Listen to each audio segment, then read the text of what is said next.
Shalom jemaat yang dikasih Tuhan. Mari sore hari ini kita mau sama-sama datang kepada Tuhan. Kita beribadah kepada Tuhan. Sebelum ibadah dimulai, mari saya ajak untuk berdoa. Terima kasih Tuhan Yesus. Terima kasih Bapa buat kesempatan yang masih diberikan kepada kami untuk kami boleh beribadah kepadamu.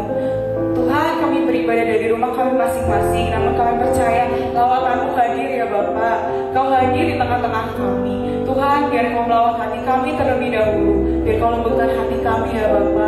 Segala pujian yang akan kami naikkan, penyembahan yang akan kami naikkan Tuhan, biar semua itu menyenangkan hatimu. Terima kasih Tuhan Yesus, kami siap untuk menyembah dan memujimu. Dalam nama Tuhan Yesus, haleluya. Amin.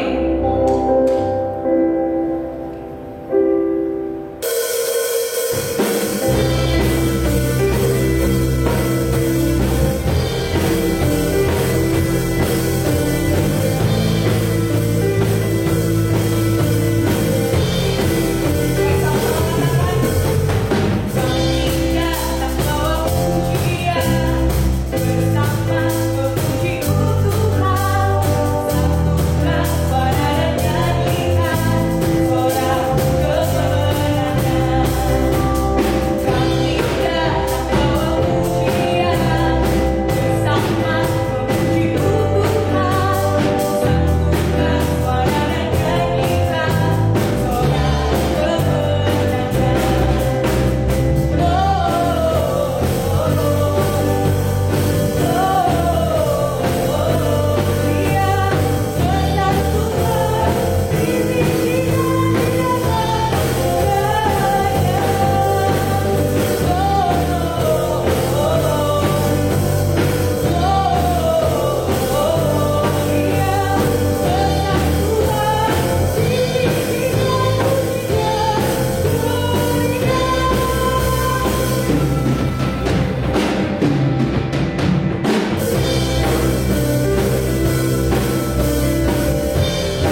Tangan-Mu selalu tersedia buat kami.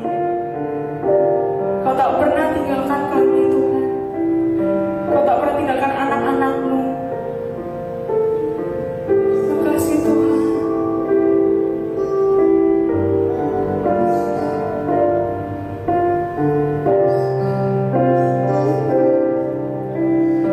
Tiada pernah ku ragukan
kasih setiamu, untuk kebaikanmu di dalam hidup kami Tuhan.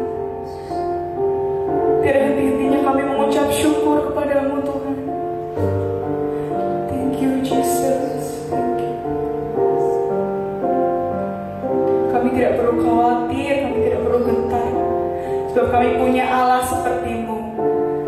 Yes Tuhan, thank you Jesus. Sebentar Tuhan, firman-Mu akan disampaikan. Biar Roh Kudus bekerja di dalam setiap hati kami. Kalau bukan hati kami Tuhan, untuk kami boleh menerima kebenaran firman-Mu. Biar Roh Kudus ajar kami, untuk kami boleh merenungkan dan melakukan firman Tuhan. Terima kasih Tuhan Yesus, terima kasih. Dalam nama Tuhan Yesus kami mengucap syukur. Haleluya. Amin. Shalom Bapak Ibu Saudara yang dikasihi Tuhan, khususnya GBI Duta Kerajaan Jatibarang. Dan terima kasih buat Gembala Saudara yang memberi saya kesempatan untuk saya berbagi kebenaran firman Tuhan tentunya lewat kesempatan ini. Dan lewat kesempatan ini saya ingin berbagi sebuah pelajaran yang saya beri judul yang Tuhan tidak janjikan.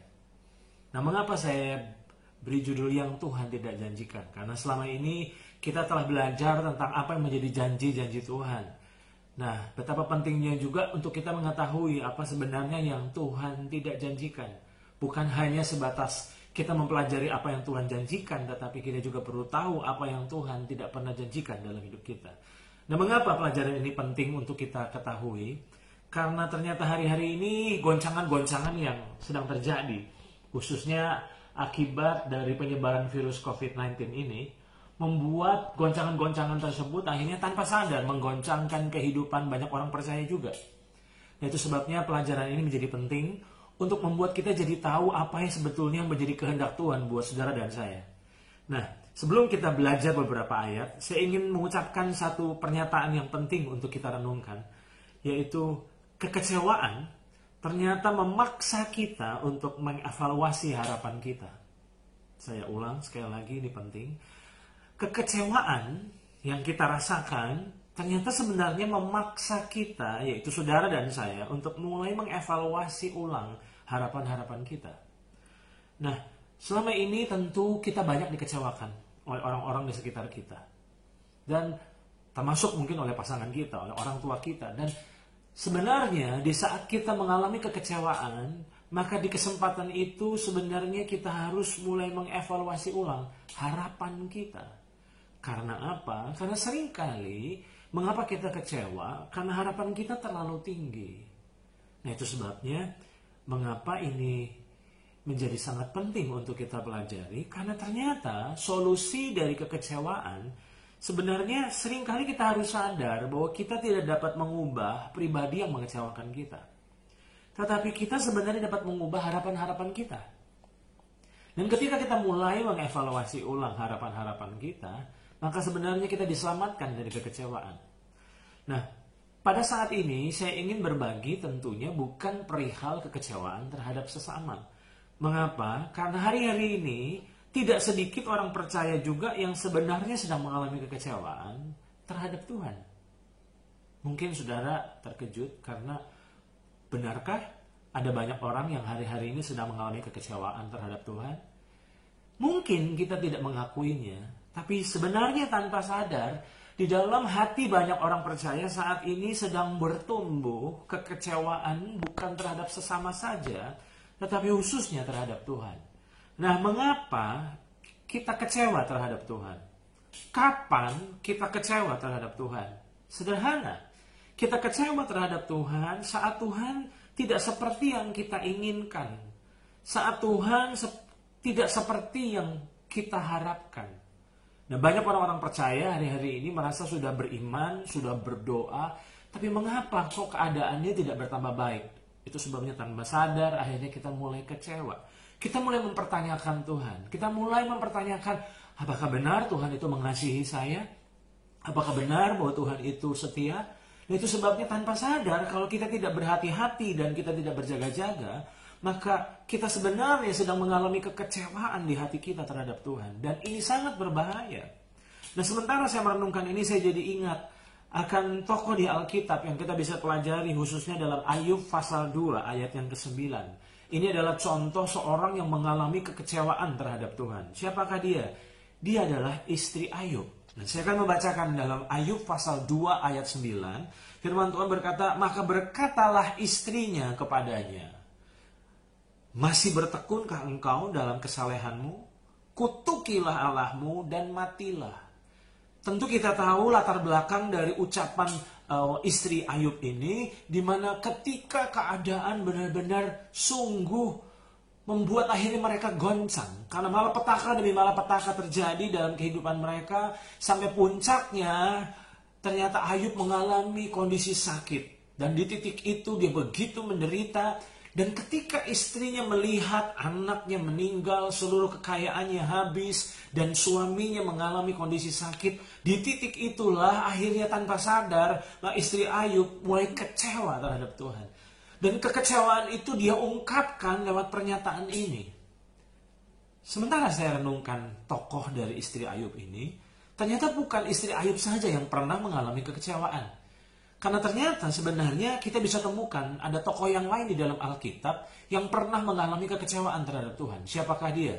Dia ternyata adalah Yohanes Pembaptis. Di dalam Matius pasal 11 ayat 2 sampai dengan ayat 6, saya akan membacakannya bagi saudara.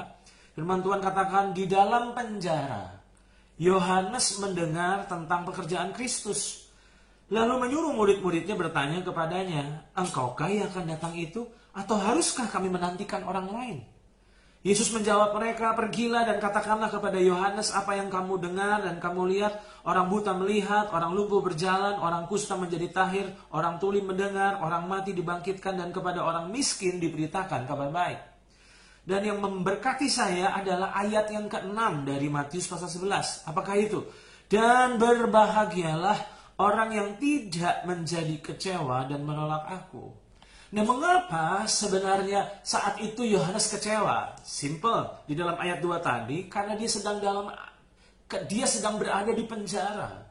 Dan tentu saudara tahu kisahnya bahwa ketika dia menegur Herodes, akhirnya dia dimasukkan dalam penjara, dan dalam kondisi tertekan saat itu, dia mulai mendengar tentang sepak terjang Yesus, apa yang dilakukan Yesus menolong banyak orang. Sementara dia sepertinya dilupakan. Dia berada dalam kondisi yang terpuruk, dia ada dalam penjara, dan disitulah akhirnya dia mulai ragu, dia mulai kecewa.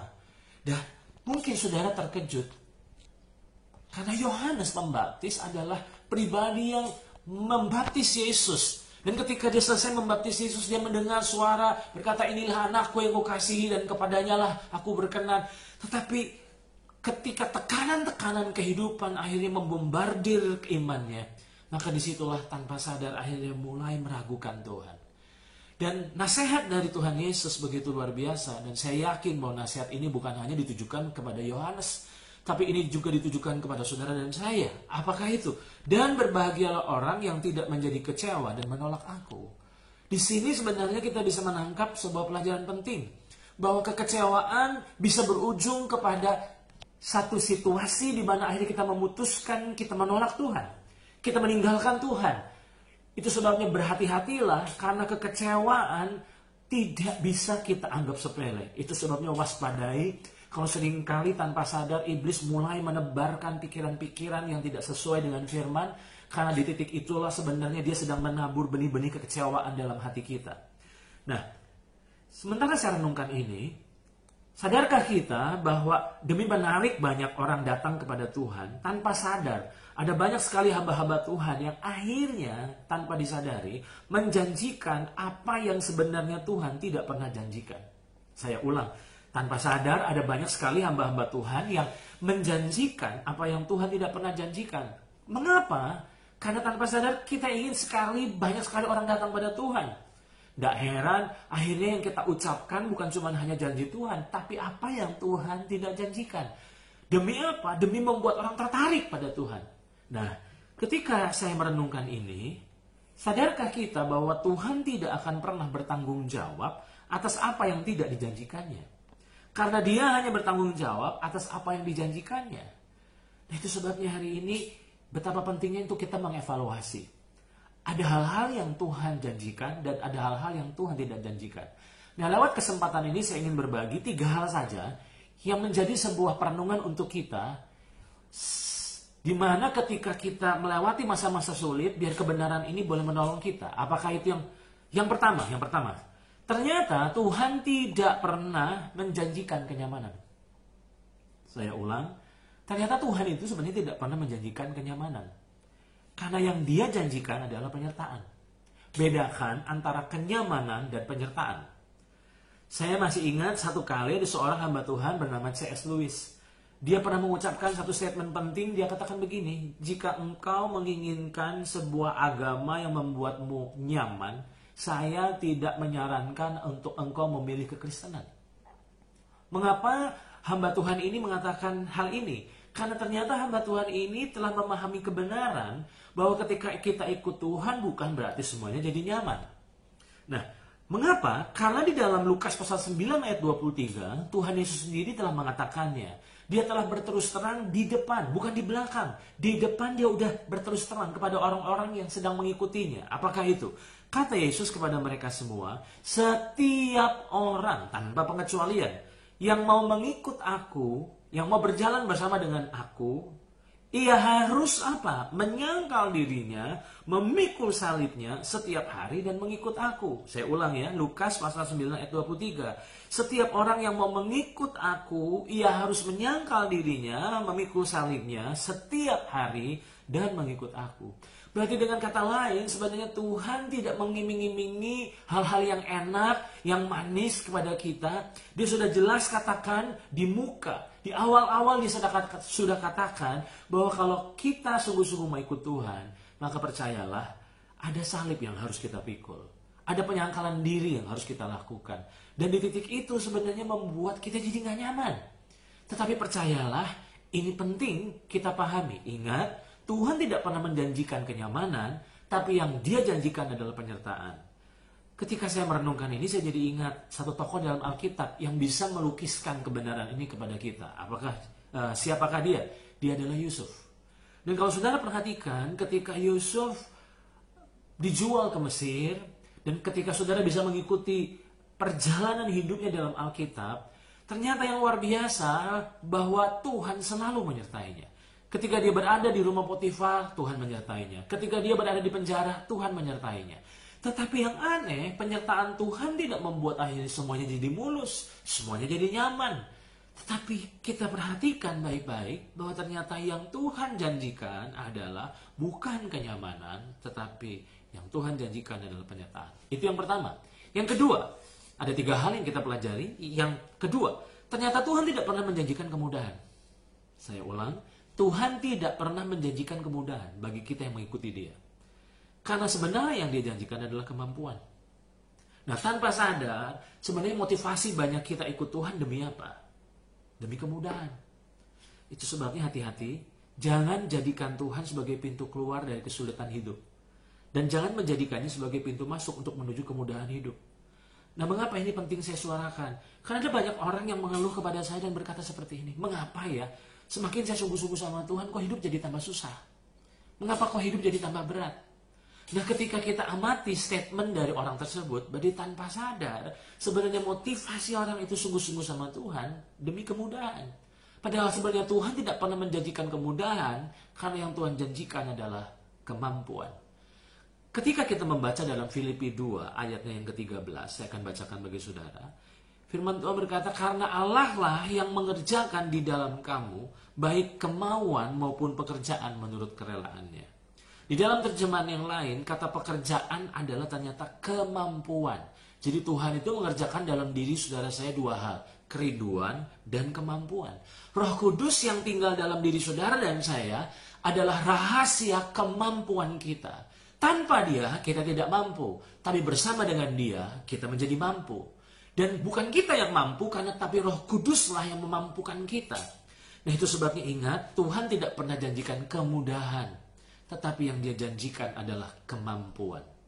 Filipi pasal 4 ayat 13, ternyata Paulus memahami kebenaran ini. Itu sebabnya dia berkata, segala perkara dapat kutanggung di dalam Dia yang memberi kekuatan kepadaku. Ingat saudara, ada 2 Dua hal yang tadi kita pelajari yang Tuhan tidak janjikan. Apakah itu? Yang pertama, Tuhan tidak pernah menjanjikan kenyamanan. Yang dia janjikan adalah penyertaan. Yang kedua, Tuhan tidak pernah menjanjikan kemudahan.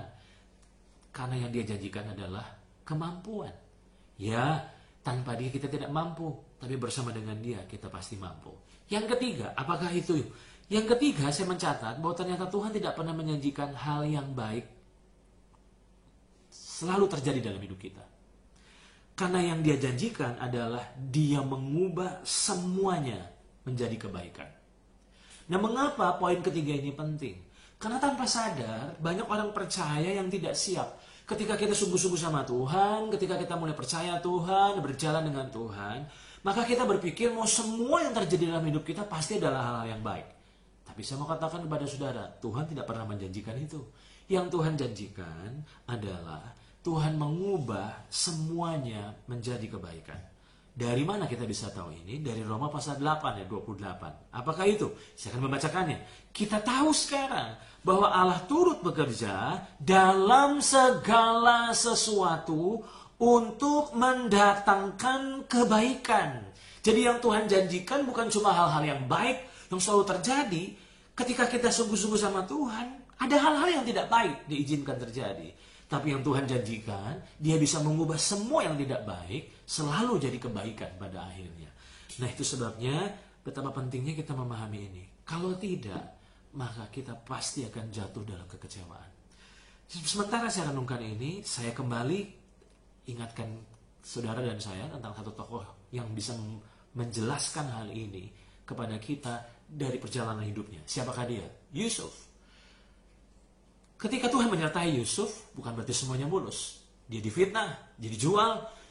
Mengapa sepertinya Tuhan tidak membela? Tidak, bukan Tuhan tidak bela, karena Tuhan sedang punya rencana atas kehidupan Yusuf. Dan kalau saudara telusuri biografi dari kehidupan Yusuf, maka apa yang terjadi? Ternyata memang benar. Tuhan tidak pernah menjanjikan semua yang terjadi dalam hidup kita itu hal-hal baik semuanya. Tidak.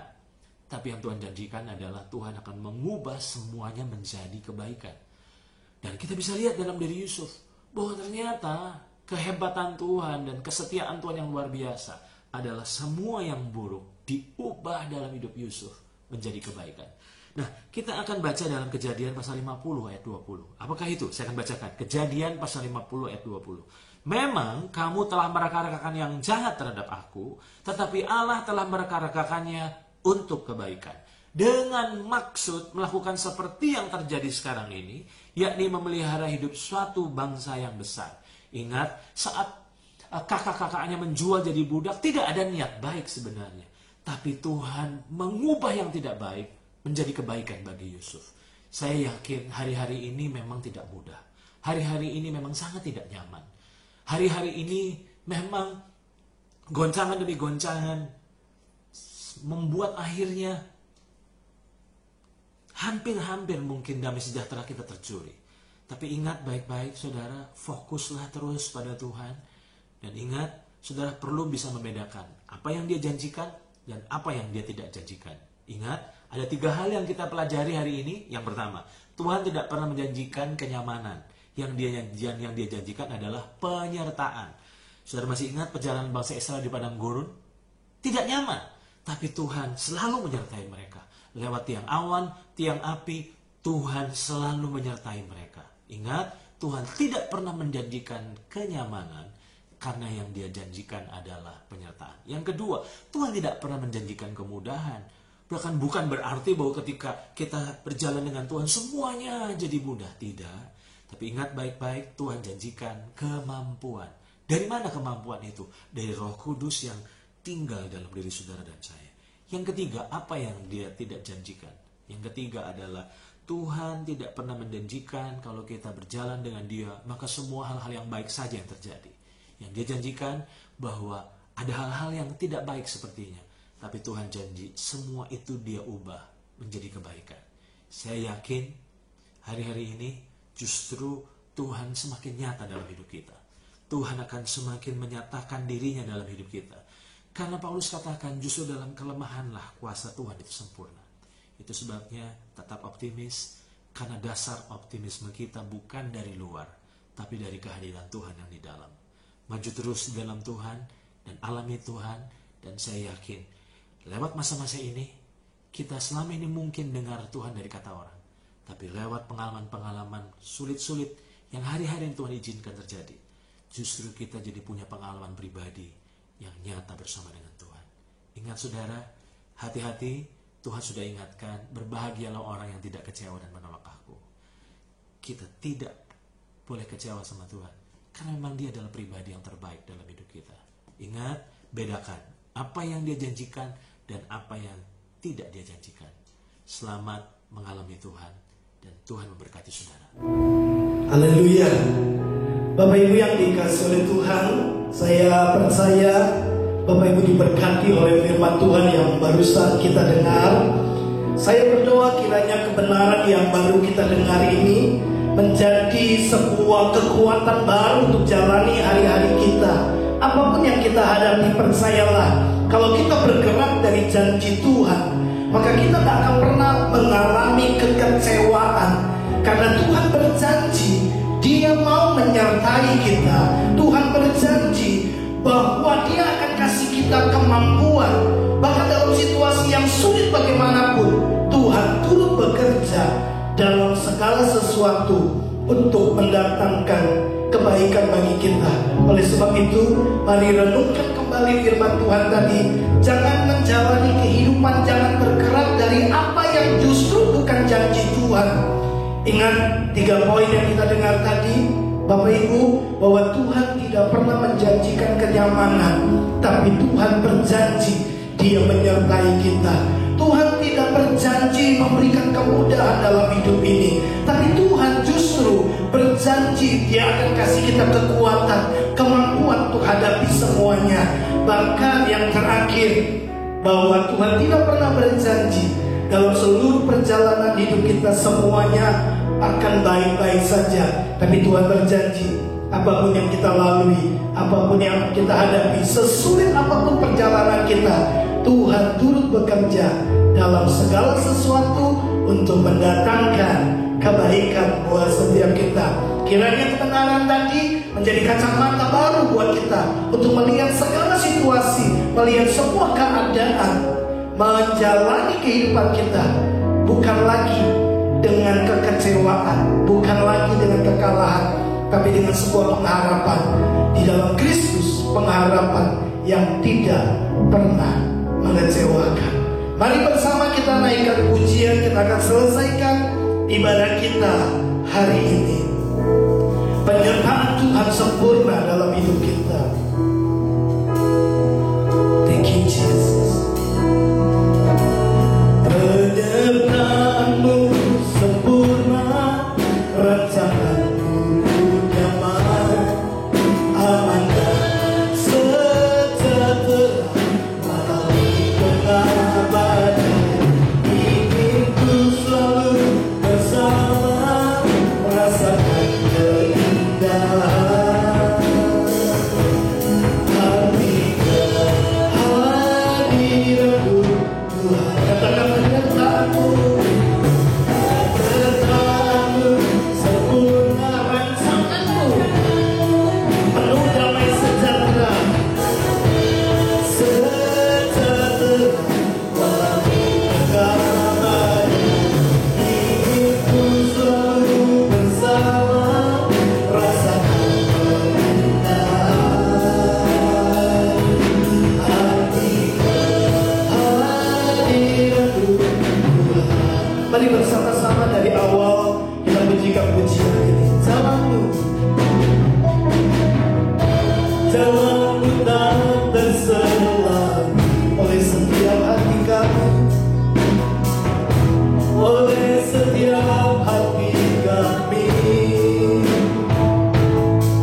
Kami bersyukur dalam keadaan apapun Tuhan tidak pernah meninggalkan kami. Janji-Mu ya dan amin. Kami bersyukur kami boleh beribadah bersama-sama dengan seluruh kaum keluarga kami. Dalam keadaan apapun Tuhan, kami mau pastikan kami mau tetap setia, kami mau tetap mengasihi Tuhan, kami mau tetap ada di dalam pertemuan-pertemuan ibadah. Karena kami tahu 2-3 orang berkumpul dalam nama-Mu, Tuhan ada di tengah-tengah kami. Terima kasih buat kebenaran firman Tuhan yang kami sudah dengar. Kami tahu Tuhan, sekalipun ada banyak jalan-jalan kehidupan kami yang kami tidak bisa mengerti, tapi kami pegang janji firman Tuhan bahwa rancangan Tuhan yang ada atas hidup kami adalah masa depan penuh pengharapan. Karena itu kami mau bergerak, kami mau menghidupi janji Tuhan bahwa Tuhan, Engkau selalu menyertai kami, bahwa Tuhan Engkau memberikan kepada kami kekuatan, Engkau beri kami kemampuan untuk menghadapi situasi apapun. Karena kami tahu kami tidak sendiri, Tuhan beserta dengan kami. Tuhan terlibat di dalam kehidupan kami untuk menjadikan semuanya mendatangkan kebaikan bagi kami. Kalau kami berdiri di atas firman-Mu, kalau kami berpegang pada janji-Mu, kami tahu Tuhan, kami tidak akan kecewa. Karena pengharapan kami adalah pengharapan yang tidak mengecewakan. Terima kasih, mantraikan firman-Mu dalam hati kami. Roh Kudus menolong kami untuk menghidupi kebenaran ini tiap-tiap hari. Berikan kepada kami kacamata yang baru untuk melihat seluruh keadaan hidup kami dari janji Tuhan. Kami tidak lagi hidup dari apa yang Tuhan tidak pernah janjikan dalam hidup kami, tapi firman-Mu itulah yang kami pegang. Terima kasih. Di akhir ibadah kami kembalikan segala hormat, pujian, kemuliaan, kebesaran, dan kejayaan hanya bagi nama Tuhan Yesus Kristus. Terima kasih Bapa di surga. Kami akan selesaikan ibadah kami. Kami mohonkan berkat-Mu ada atas hidup kami. Kiranya berkat yang terbaik dari Allah Bapa, kasih sayang, kasih karunia yang datang dari Yesus Kristus Tuhan, pertolongan dari Allah Roh Kudus lewat persekutuan yang intim tiap-tiap hari, kiranya memimpin kami berjalan dari satu kemenangan kepada kemenangan yang lain. Kami akan terus berjalan dengan mata yang tertuju kepada Tuhan. Kami percaya perjalanan hidup kami tidak akan pernah mengecewakan. Terpujilah nama Tuhan. Kami akan berpisah. Berkatilah kami semua Tuhan. Kami terima berkat Abraham, Ishak, dan Yakub, berkat yang disempurnakan di dalam nama Tuhan Yesus Kristus. Kami terima berkat ini di dalam satu nama, nama yang kekal, nama di atas segala nama, yaitu Tuhan Yesus Kristus. Setiap kita yang percaya diberkati Tuhan, mari sama-sama katakan amin. Tuhan Yesus memberkati kita semua.